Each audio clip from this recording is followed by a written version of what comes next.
Claro que o primeiro tema a ser debatido aqui é a crise no Senado, provocada, ou, enfim, que tem como cabeça da crise, a crista da onda, o senador Renan Calheiros. Depois eu vou me alongar um pouco mais sobre a função do Senado e o que significa, pelo menos o que significa para mim, um senador da República. Mas antes eu gostaria de mostrar como trabalha bem o senador no comando do Senado, por isso é que é um presidente importante de ser no Senado, através desse pequeno vídeo. Pode soltar lá, Vitor. Olha só. Tem. Conceda a palavra à senadora Fátima Cleide. Pronto, já fez o que tinha que fazer. Senhor presidente, muito rapidamente, até para colaborar. Motorista Francisco, que ele estaria com receio. Quer dizer, ele dá a palavra e continua ali no telefone, despachando. Muito atento, muito atento. No telefone, despachando, atendendo o assessor, tudo ao mesmo tempo. Agora, vou perguntar aqui pela ordem, começando aqui com a Cristiana de Branco, que fica realmente um alumbramento. O que você está achando das declarações agressivas até do senador Renan Calheiros? O senador Renan Calheiros está tentando escapar do processo, tanto que há uma discussão se o processo foi iniciado, se não foi iniciado. Então, o presidente do Conselho de Ética, Cibá Machado, disse que estava iniciado. Ele disse que não está. Então, ali virou uma confusão tamanha que 3 já renunciaram. Quer dizer, hoje, a esta hora, não temos presidente de Conselho de Ética, não temos relator. 3 já saíram. Quer dizer, aquilo está uma completa balbúrdia e ele tenta, com essas declarações, mostrar que ele está sendo perseguido politicamente, que ele chamou de esquadrão de morte moral. Então, ele está tentando transformar o problema numa questão política, como se ele estivesse sendo perseguido politicamente pela oposição. Ele está tentando travar um debate governo e oposição, tanto que ele foi ao Palácio do Planalto hoje, conversou com o presidente Lula, os amigos dele estão dizendo que ele é uma espécie de fiel dessa aliança PT-PMDB. Fiel? Exatamente. Mas Coitado do Lula. Ele já foi, porque ele já foi fiel a outros presidentes, como o presidente Collor, ele já foi fiel. A própria mulher. Fernando Henrique também. Não, Já foi muito fiel. muito Fernando bem Henrique lembrado foi da também. Lilian Vitib. Então é verdade o negócio da amante? Sei, eu li. Você É leu? mesmo? Não sei. Eu não sei porquê. Parece que tem até. Fica uma coisa, não é? Difícil. Outra coisa, vou perguntar para a minha amiga Lucy Hipólito, exatamente sobre esse negócio de fidelidade. Você acha que a fidelidade à mulher é absolutamente essencial ao exercício do cargo de senador? Acho que presidente do Senado Federal é alguém sobre quem não pode pairar a menor dúvida sobre nada. Ele é o presidente do Senado, ele é o presidente do Congresso Nacional e ele é a 4ª pessoa da República. Ele é o 3º na linha de sucessão do presidente. Então, sobre o presidente do Senado não pode pairar a menor dúvida. Eu lamento, ninguém é obrigado a fazer carreira política. Agora, ao ingressar na carreira política, tem que saber que vai viver numa vitrine, que vai ser cobrado sim e que há certas posturas que eles têm que cumprir. Lamento. O que eu acho muito engraçado é o seguinte, como é difícil a comissão de ética chegar a uma conclusão sobre um acontecimento... Aliás, é comissão do quê?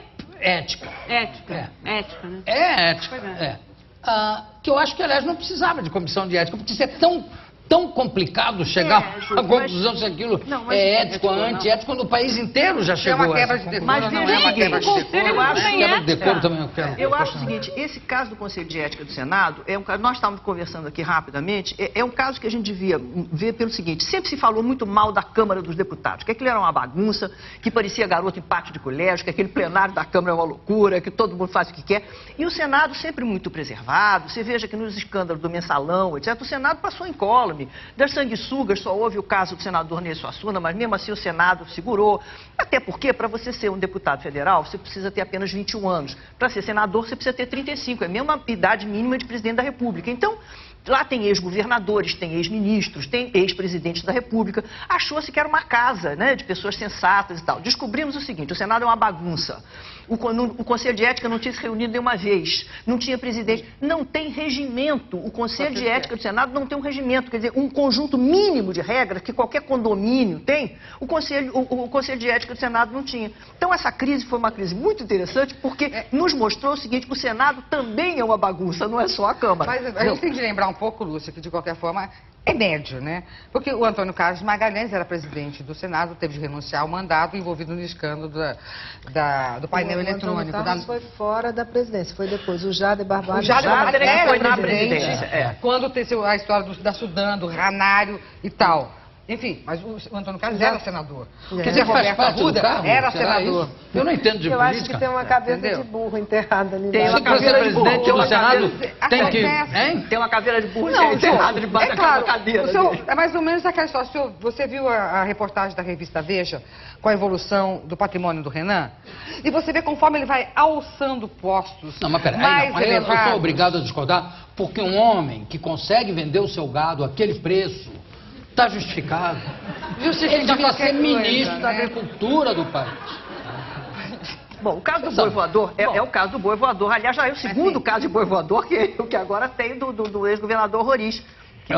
Não, já vamos falar. Na desse- última boiada tinha boi, O né? ex-governador Roriz pode aguardar, que nós vamos falar também. Em outro bloco, vamos falar dele. O sexteto também, eu preparei com o sexteto uma musiquinha muito bonita. E eu gostaria de voltar ao Renan para mostrar, quando ele se refere ao processo que estão fazendo contra ele, até com uma certa O agressividade. que houve no início desse Cadê o- processo kafkiano foi que nós tínhamos a prova e precisávamos apresentar as provas. Autenticamos as provas e apresentamos as provas. Agora não, agora eu já provei a minha inocência, eu tenho que aguardar o que vai acontecer. Eu quase O engasguei problema aqui. é que ele esqueceu que as provas foram contestadas. Não, ó, senador, desculpe, me perdoe duvidar da sua leitura do Kafka. Eu acho que do Kafka você não leu nada, porque inclusive o processo do Kafka É exatamente o é contrário. exatamente o oposto do que está acontecendo com você. Exatamente. Então talvez você esteja se referindo à metamorfose, aquele homem que era uma barata. Pode ser, mas no caso do processo... Você já reparou, João? Ele fala expressões grandiloquentes, né? Tem o processo kafkiano, tem o processo esquizofrênico. Esquizofrênico tem nós o- temos. Eu quero só mostrar o eu separei o Você separou o esquizofrênico. esquizofrênico? E aí ele diz como é que é? O esquadrão da morte moral, o assassinato da honra. Tá, vamos soltar. Solta o esquizofrênico para mostrar aqui. Ele fala que senão... Esse processo é um processo esquizofrênico. Nós Tá bom, estamos obrigado. vivendo uma crise. Eu Também me não sabe muito você sabe bem o eu que é me lembrei? esquizofrênico. Eu me lembrei daquela coisa cheia de sons e fúria e significando nada. Nada. Não é isso? Eu me lembrei. Também. Talvez ele tenha lido Shakespeare. Talvez ele Agora, tenha lido Shakespeare. Freud, certamente. João, uma coisa Cheio que é de som de importante, fúria, acho que significando nada. é importante a gente chamar atenção nessa coisa do Renan, porque ele insiste muito que ele entregou os documentos e que ele fez o que tinha de fazer, que ele provou, ele não provou nada. Ele entregou um monte de documentos que a Polícia Federal constatou que eram rasurados, que não batiam, de firmas inexistentes, de empresas fantasmas, de negociações Isso com 48 horas fantasmas. de perícia. Isso com 48 horas de perícia. Se Um mês- aprofundasse, ia ser muito melhor. Então, o que ele apresentou até agora é zero bala. Não prova é contra ele, nada, é né? tudo contra ele, porque mostra você está sendo que parcial. ele falsifica provas. Não. É pior ainda. Não, você está sendo parcial. Eu acho que a mim convenceram. Ai, jura por Deus, jura. Por que te convenci? Fizeram uma pesquisa no Brasil inteiro e eu fui o único que fui convencido pelas provas. Você Aliás, pediu a velhinha de Taubaté, Jô. eu sou, exatamente, a própria velhinha de Taubaté. Vamos soltar dois VTs juntos, né? Ligados. Um do Pedro Simon, que tem se mostrado, aliás, como sempre, impecável, né? Aí dizem que ele não é mais um maluco que está lá, o outro também, o Jefferson Pérez também. Os dois loucos. São os dois malucos. Louco manso, é. Então vamos soltar esses dois VTs, o do Pedro Simon pedindo a renúncia e depois o Renan falando em renúncia também, dizendo que não faz parte. Solta. Mas a situação que chegou é uma situação que ele não pode continuar. O problema não é ficar ou não ficar presidente do Senado, que ele já foi e já é reeleito. A questão é o desgaste que isso ocasiona, as questões que isso atinge a sua excelência. Eu acho que esse é o momento que sua excelência, por conta própria, deveria renunciar ao seu mandato. Mas conta própria ele não tem, não é? Não, nem As contas dele não são próprias. Mas tudo bem. Aí solta o próprio Renan. Ontem falaram até em renunciar à presidência. Isso é um absurdo. Só quem não me conhece, eu sou um homem de luta. Renúncia não existe no meu dicionário. É um novo dicionário que vai ser lançado na praça. Não, nós já temos aqui o Aurélio, o Micaelis, o Ice, agora vai sair o Renan. Dicionário Renan, o menino no colégio. Vem aí, não sei o que, renúncia. Não tem renúncia. Tá, vai pro Aurélio, vai para outro. Não tem. Ele fala isso porque um dos principais conselheiros dele nesse momento é o deputado Jader Barbalho, que passou por tudo isso que ele passou. Então, coitado, e o senador vítimas. E o Jader, vamos lembrar, foi obrigado a renunciar. ele primeiro se afastou da presidência. Então ele disse ao Renan, convenceu o senador Renan de que se ele se afastar da presidência, ele perde todos os apoios e será obrigado a renunciar. Agora, eu não sei se ele ficar, se essa pressão, essa cobrança da opinião pública, pesquisas, tudo mostra essa pressão da opinião pública por pelo menos um afastamento. Agora, lá dentro a gente vê que ele pode perder no Conselho de Ética, mas no plenário a gente tem que lembrar sempre que o voto ainda é secreto. Então ele ainda tem uma maioria. Então a tática dele isso aí é que eu acho. Eu tinha deixado isso até para fechar o bloco. A estratégia dele é empurrar. Isso que a Cristiana falou é importante. São duas coisas diferentes. Uma coisa é o mandato dele de senador. Isso quem tem que resolver é o Conselho de Ética, quem tem que resolver é o plenário. Outra coisa é ele permanecer na presidência do Senado. Porque como ele é presidente do Congresso, agora vai ter a votação da Lei de Diretrizes Orçamentárias, a LDO. Se a LDO não for votada, o Congresso não entra em recesso. Os deputados já estão dizendo que vão boicotar a votação da LDO enquanto o Renan estiver na presidência do Congresso. E é um nome tão bonito. A coisa está ficando complicada, a coisa está ficando muito difícil. 40 minutos hoje com o presidente da República resolveu tudo. Você acha? Não. Ele não vai sair da presidência do Senado. Mas ele pode fazer uma greve, que eu vi o presidente hoje falando das greves. Companheiro, que não pode eu sou a favor da greve. Receber, tem que descontar durante a greve. Mas não vai ficar, o dinheiro que está parado não vai ganhar. Afinal, o que é isso? É um outro tipo de greve. Mas ele foi exatamente dizer ao presidente, é essa força que tem o PMDB no Senado, de mais de 20 senadores, para o governo dele. Agora, deixa eu só Não, ele foi cobrar deixa ali. Ele foi o Lula cobrar. Deixa a Lina completar pelo menos o pensamento dela. Tá bom. Eu só queria acrescentar uma coisa, aquilo que a Lúcia falou, é um homem público sim, tem que ser fiel ao casamento, etc, etc. Mas mais que isso, caramba, o negócio veio à tona porque, aparentemente, ele estava pagando a pensão de uma filha fora do casamento com dinheiro público, nosso, dinheiro de licitação pública, de suborno, de empreiteira. A empreiteira não, mas isso foi uma coisa de um amigo que resolveu exato. ajudá-lo. Só queria, assim, uma coisa tem que ser, tá exposto pessoalmente, a vida pessoal dele vai ser investigada assim, porque é presidente do Senado. Além disso, é muito grave o fato de, aparentemente, ele ter pago uma pensão alimentícia com dinheiro de uma empreiteira, pelo amor de Deus. Você já reparou uma coisa? Essas pessoas não têm um amigo médico, um amigo dentista, cadê a Receita um professor Federal, de literatura, não. É assim, é o lobista, é o doleiro, é o bicheiro, é o churrasqueiro, é o empreiteiro. Eu quero saber como está a Receita Federal. Que maravilha! Por que não pediu um amigo dentista para fazer o pagamento? Tem que pedir um médico, professor de literatura. É verdade. Mas ele tentou antes esses amigos. E esses amigos estavam sem fundo.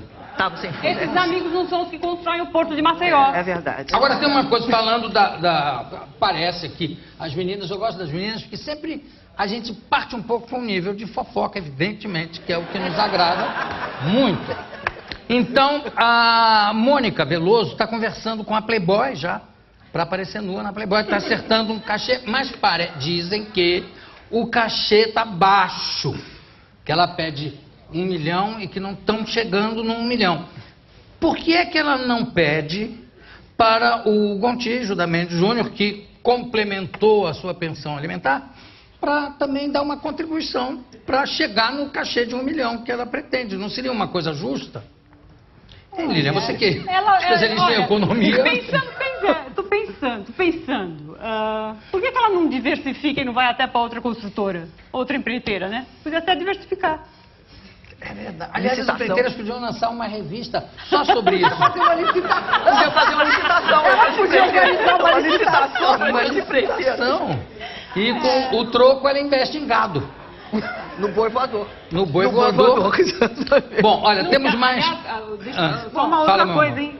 Você falou do preço do gado. Num centro de febre aftosa, onde todo mundo sabe que o gado vale menos do que em Mato Grosso, no Paraná, em São Paulo. Quer dizer, é um gado valorizadíssimo esse do senador Renan Calheiros. Mas já se sabe. Mas é que é um gado tratado a condelo.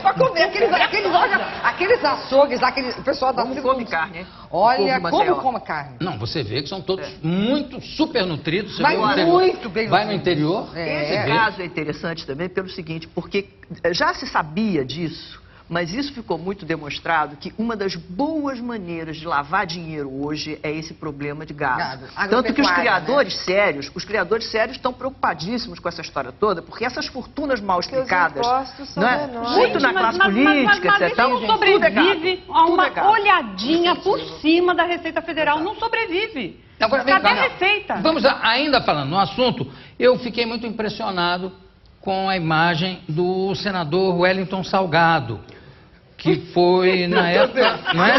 Ele foi financiador da campanha do Hélio Costa. Vocês sabem quem ele me lembra? Ele é o cabeleira. Mas olha quem ele me lembra, tá aqui, olha só, é o Pedro de Lara, igual. É verdade.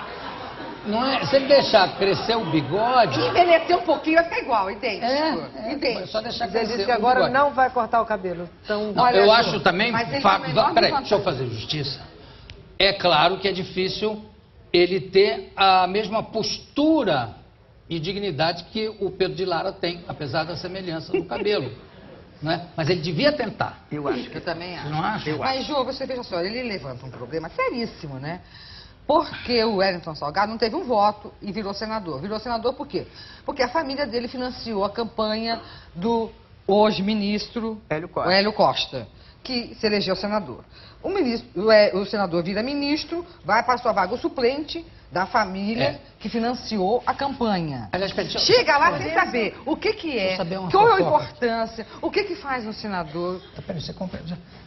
O Hélio Costa não saiu uma notícia aí também de ter beneficiado alguém numa campanha, de ter dado não pegaram um telefonema também. Estão pegando telefonema de todo mundo. Não teve um também. Do Hélio Costa? Não sei. Teve, Eu não sei, teve? Não lembro também. Não teve do Hélio Costa, não teve também um negócio de favorecer um amigo com um empréstimo, uma coisa qualquer? Vá. Teve uma coisa antiga, que é um processo que está correndo de milhões, é verdade. De quantos? De milhões. De milhões. Isso. Onde é que um dos milhões que foram roubados naquele Banco do Ceará? Banco Central? 176 milhões. Sumiu, né, esse dinheiro.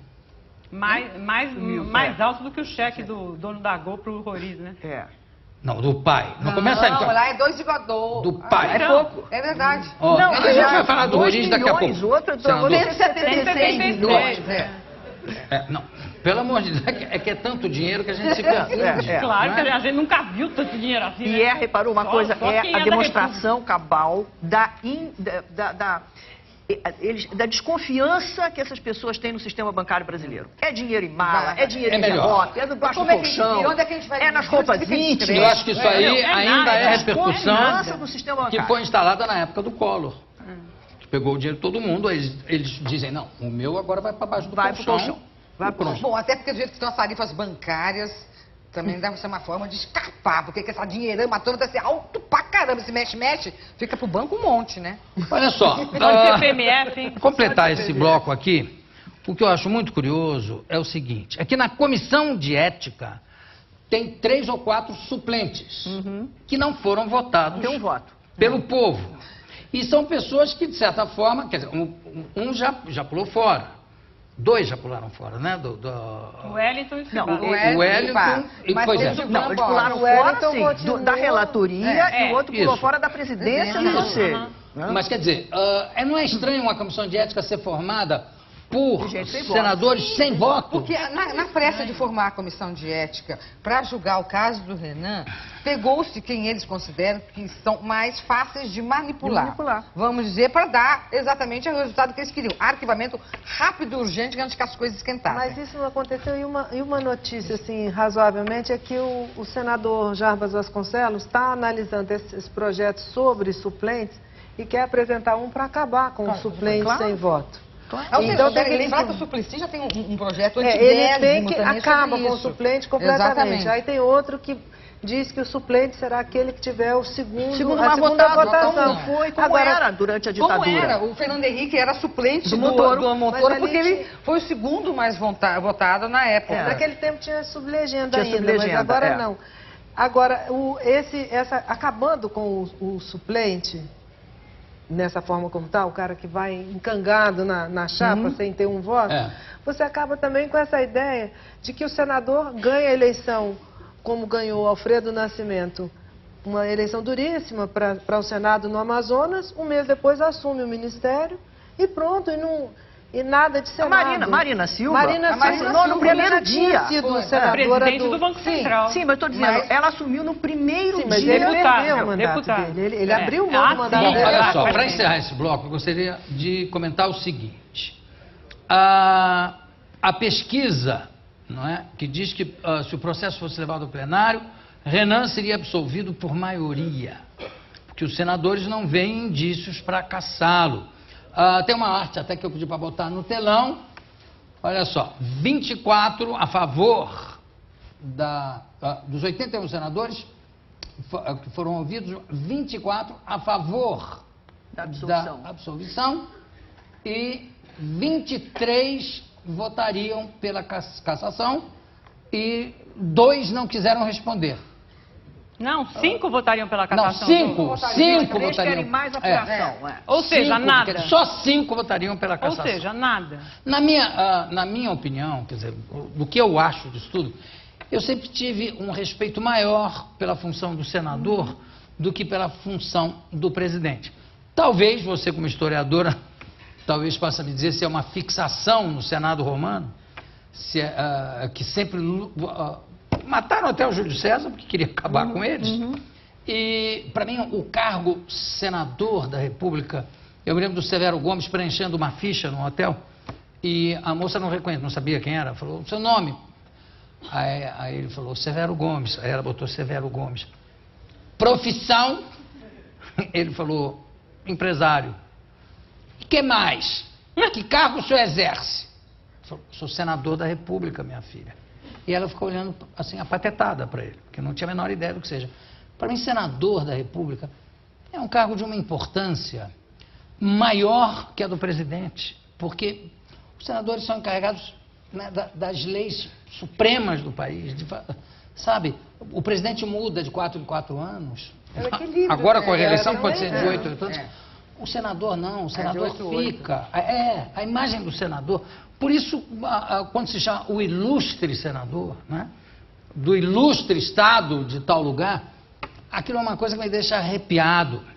E talvez também me deixe arrepiado quando eu penso que no Senado nós já tivemos pessoas como Gilberto Amado, José de Alencar, Jefferson Pérez, Barata Ribeiro, Quintino Bocaiúva, Eduardo Suplicy, Luiz Carlos Prestes, Pinheiro Machado, Apolônio Salles, Afonso Arinos, Darcy Ribeiro, Pedro Simão, Severo Gomes e, entre tantos, também Rui Barbosa. E lembrando a frase clássica do Rui Barbosa, que diz o seguinte: de tanto ver triunfar as nulidades, de tanto ver prosperar a desonra, de tanto ver crescer a injustiça, de tanto ver agigantarem-se os poderes nas mãos dos maus, o homem chega a desanimar da virtude, a rir-se da honra, a ter vergonha de ser honesto.